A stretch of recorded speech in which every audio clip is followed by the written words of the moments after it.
dia ada duit. Nak tahu lah betul lah. Nak tahu lah. Siapa tak ada duit? Tak payah nak bagi ada duit tu. Yang pertama, hari Jumaat, ni orang lelaki-lelaki lah, orang perempuan nanti dulu. Sebab orang perempuan ni tak payah, sebab suami yang support. Dia orang lelaki-lelaki. Hari Jumaat, okey. Tapi orang KL ni kena merebut sikit buat. Sebab kerja. Bayang Jumaat, masalah Sayyidina Muhammad. Okey.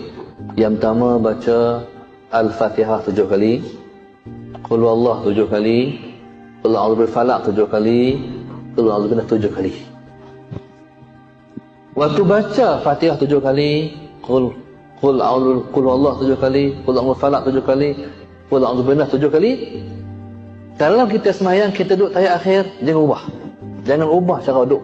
Duduk macam tu lah. Jangan ubah lagi.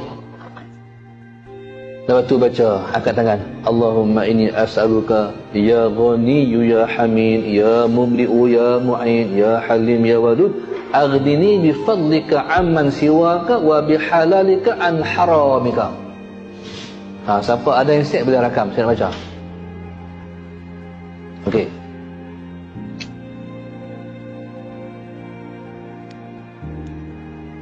Tapi tak apa, kita rakaman lagi, boleh ambil lah rakaman. Salam Sayyidina Muhammad. Baca. Allahumma inni as'aluka ya ghaniyyu ya hamid ya mubdi'u ya mu'in ya halim ya wadud aghnini bifadlika amman siwaka wa bihalalika an haramika. 3 kali baca. Baca 3 kali. Lepas tu sapu muka, baca pula. Baca pula Mus'ala Sayyidina Muhammad 70 kali. Allahumma aghnini bifadlika amman siwaka wa bihalalika an haramika. Allahumma aghnini bifadlika amman siwaka wa bihalalika an haramika. Baca 70 kali. InsyaAllah sebelum Jumaat pula kita kaya dah.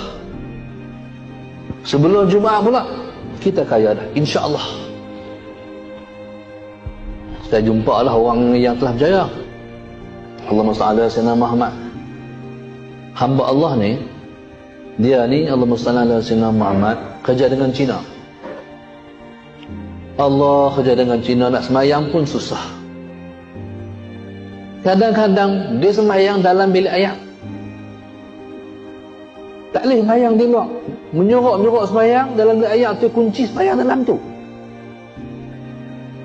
Saya kata, awak teruk sangatlah kerja dengan Cina. Awak nak kerja lagi ke? Saya kata, tak usah kerja dengan Cina. Lepas tu, Ustaz, kerja sendiri. Lepas tu, dia kata, Ustaz, memang saya cadang nak kerja sendiri pun. Nak kerja apa? Dia kata nak jual ice blended. Nak jual ice blended. Okey. Dia pun mula nega berhenti kerja Cina, kerja sendiri. Saya bagi doa ni kat dia. Ni, nak bagi doa ni, amai. Dia kata, pelik Ustaz. Patut nak jual ice blended, bila mai time hujan, orang tak belilah hujan. Tapi hujan pun orang beli juga. Dia kata, pelik Ustaz. Okey. Dia pakai kereta apa saya tak ingat. Kereta buruk lah. Buruk sangat. Dalam berapa bulan dia jual benda. Tengok-tengok dia beli Avanza. Toyota Avanza. Beli Avanza. Saya kata, Alhamdulillah, Tuhan dah murah rezeki dia. Lepas tu bila dia jual, saya tengok, bukan dah, dia tak jual semata-mata air blended, dia jual sama. T-shirt.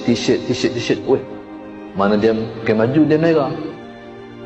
Lepas tu pula masalah Sayyidina Muhammad, saya tengok pula setahun tuan, dia dah pakai helak. Mana dia maju lah. Jadi cukup lah, Alhamdulillah. Jadi masalah Sayyidina Muhammad, siapa nak kaya, amal. InsyaAllah.